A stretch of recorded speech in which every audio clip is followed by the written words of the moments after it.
మీరు ఎప్పుడైనా spring ఆనియన్స్తో chutney try చేశారా? ఇలా ఒకసారి ట్రై చేయండి, మళ్ళీ మళ్ళీ చేసుకొని తింటారు, అంత టేస్టీగా ఉంటుంది.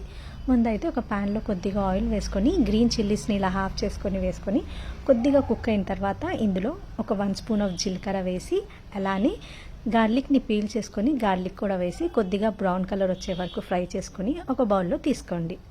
ఇప్పుడు ఇదే ఆయిల్లో ముందుగా క్లీన్ చేసి పెట్టుకున్న కొత్తిమీర కూడా వేసి ఒక 2 to 3 మినిట్స్ కుక్ చేసుకున్న తర్వాత ఇందులోనే సన్నగా కట్ చేసుకున్న స్ప్రింగ్ ఆనియన్స్ కూడా వేసి ఒక 3 to 4 మినిట్స్ కుక్ చేసుకోండి. ఇది కొంచెం దగ్గర అయిన తర్వాత ఇందులో కొద్దిగా పసుపు అండ్ అలానే చింతపండు కూడా వేసి ఒక 2 మినిట్స్ కుక్ చేసుకొని స్టవ్ ఆఫ్ చేసి పక్కన పెట్టేయండి.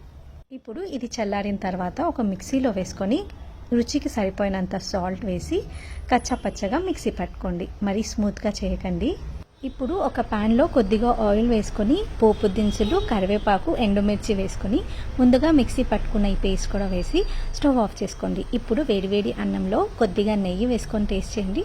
టేస్ట్ అయితే సూపర్గా ఉంటుంది అండ్ అసలు స్ప్రింగ్ ఆనియన్స్ నచ్చని వాళ్ళు కూడా ఎంతో ఇష్టంగా తింటారు, అంత టేస్టీగా ఉంటుంది.